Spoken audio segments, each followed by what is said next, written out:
കേരളത്തിൻ്റെ മുൻ ധനകാര്യ വകുപ്പ് മന്ത്രിയായിരുന്ന ഡോക്ടർ ടി.എം. തോമസ് ഐസക്ക് കഴിഞ്ഞ ജനുവരി 2-ാം തീയതി ഒരു ഫേസ്ബുക്ക് പോസ്റ്റ് ഇട്ടിട്ടുണ്ട്. ഫേസ്ബുക്ക് പോസ്റ്റിൻ്റെ പ്രസക്ത ഭാഗങ്ങൾ ഇങ്ങനെയാണ്. അതായത് തമിഴ്നാട്ടിൽ ആപ്പിളിൻ്റെ ഒരു അസംബ്ലി ഫാക്ടറി ഉണ്ടെന്നും അതല്ലെങ്കിൽ അസംബിൾ ചെയ്യുന്ന ഒരു സെൻറ്റർ ഉണ്ടെന്നും അവിടേക്ക് ഉദ്യോഗാർത്ഥികളെ നിയമിക്കുന്നതുമായിട്ട് ബന്ധപ്പെട്ടിട്ടാണ് പോസ്റ്റ് ഇട്ടിരിക്കുന്നത്. ഈ ഒരു പോസ്റ്റിൻ്റെ പ്രസക്ത ഭാഗങ്ങൾ ഞാൻ പറഞ്ഞുതരാം. അതായത് തമിഴ്നാട്ടിൽ പോയി ജോലി ചെയ്യാൻ തയ്യാറാണോ, ITI പാസ്സായതാണോ എന്നൊക്കെ ചോദിച്ചുകൊണ്ടാണ് ഈ പോസ്റ്റ് തുടങ്ങുന്നത്. അതിനുശേഷമാണ് ഉദ്യോഗാർത്ഥികൾക്ക് എന്തൊക്കെ ആനുകൂല്യങ്ങളാണ് ലഭിക്കുക എന്നതുമായിട്ട് ബന്ധപ്പെട്ടൊക്കെയാണ് ഈ പോസ്റ്റിൻ്റെ ബാക്കി ഭാഗങ്ങളിൽ പറയുന്നത്. ഈ ഒരു പോസ്റ്റ് പറയുന്നത് ആദ്യത്തെ 1 വർഷം കോൺട്രാക്റ്റ് വ്യവസ്ഥയിലാണ് ഈ ഒരു ഉദ്യോഗാർത്ഥികൾക്ക് നിയമനം ലഭിക്കുന്നത് എന്നുള്ളതും ശമ്പളമായിട്ട് പറയുന്നത് 16,637 രൂപയാണെന്നും PF, ഇൻഷുറൻസ്, ESI എന്നിവയിലേക്ക് കമ്പനി അടയ്ക്കുന്ന തുക കൂടി എടുത്താൽ മൊത്തം പ്രതിഫലം 19,128 രൂപയാണെന്നും ഇതിൽ മാസക്കിഴിവുകൾ കഴിഞ്ഞാൽ കയ്യിൽ കിട്ടുക 13,749 രൂപയാണെന്നും ഭക്ഷണവും ഹോസ്റ്റൽ ചെലവും യാത്രാ ചെലവും കിഴിച്ചുള്ളതാണ് ഈ തുക എന്നും ഓർക്കുക എന്നൊക്കെ പറഞ്ഞാണ് ഈ ഒരു പോസ്റ്റ് പോയിക്കൊണ്ടിരിക്കുന്നത്. PF അടക്കം തൊഴിലാളിക്ക് 17,079 രൂപ പ്രതിമാസം ലഭിക്കുമെന്നും പറഞ്ഞിട്ടുണ്ട്. എന്തായാലും ഈ കണക്കുകളിലേക്കൊന്നും പോകുന്നില്ല. ഏകദേശം ഒരു 550 രൂപയൊക്കെയാണ് ഒരു ദിവസത്തെ പണിക്ക് ഈ പറയുന്ന ജോലിയിൽ കൂലി എന്ന് പറയുന്നത്. ആഴ്ചയിൽ 1 ദിവസമാണ് അവധി കിട്ടുന്നത്. അതുപോലെ തന്നെ 12 പൊതു അവധി ഉണ്ടായിരിക്കും. വർഷത്തിൽ 18 ലീവ് എടുക്കാൻ പറ്റുമെന്നും പറയുന്നുണ്ട്.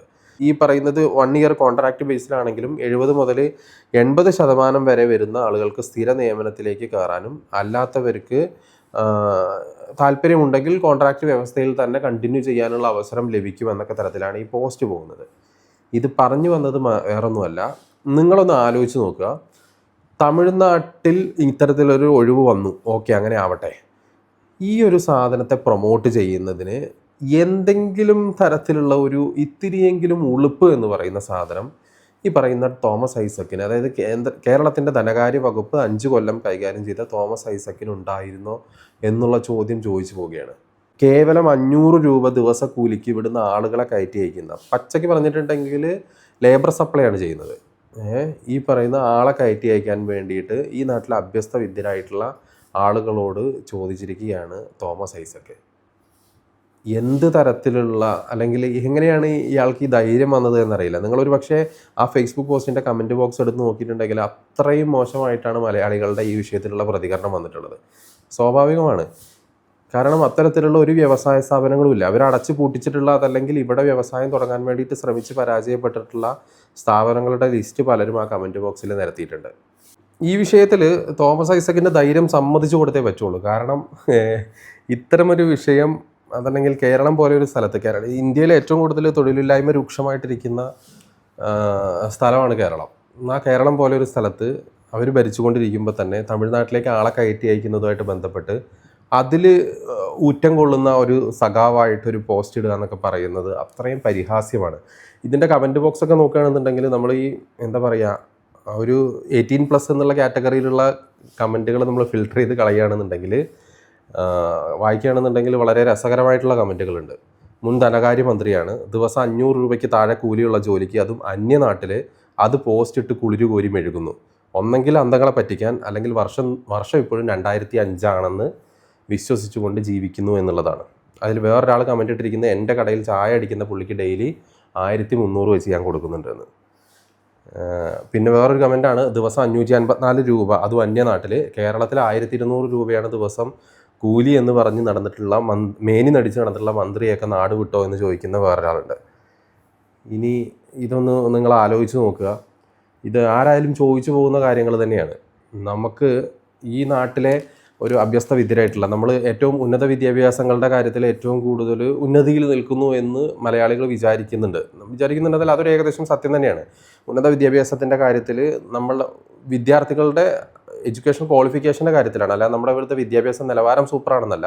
ഒരുവിധം ആളുകൾക്കൊക്കെ തന്നെയും, അതല്ലെങ്കിൽ സ്കൂളിൽ പോയി ഇരിക്കുന്ന, അല്ലെങ്കിൽ ഈ പുതിയ തലമുറയിലെ ആളുകളൊക്കെ തന്നെയും ഏറ്റവും കുറഞ്ഞതൊരു ബിരുദമില്ലാത്ത ആളുകളുടെ എണ്ണം വളരെ കുറഞ്ഞു വരുന്നൊരു കാലഘട്ടമാണ് കേരളത്തിലെ സംബന്ധിച്ചിടത്തോളം. അത്തരം ഒരു സാഹചര്യത്തിൽ ഈ നാട്ടിലെ അഭ്യസ്ത വിദ്യരായിട്ടുള്ള ആളുകളുടെ മാനത്തിനും ആത്മാഭിമാനത്തിനും ഈ പറയുന്ന 500 രൂപ വിലയിട്ട ആദ്യത്തെയും അവസാനത്തെയും കമ്മ്യൂണിസ്റ്റുകാരനായിരിക്കും ഒരു പക്ഷേ തോമസ് ഐസക്ക്. അവസാനത്തെ കമ്മ്യൂണിസ്റ്റുകാരനാവാൻ സാധ്യതയില്ല, പക്ഷേ ആദ്യത്തെ കമ്മ്യൂണിസ്റ്റുകാരനായിരിക്കും എന്തായാലും തോമസ് ഐസക്ക്.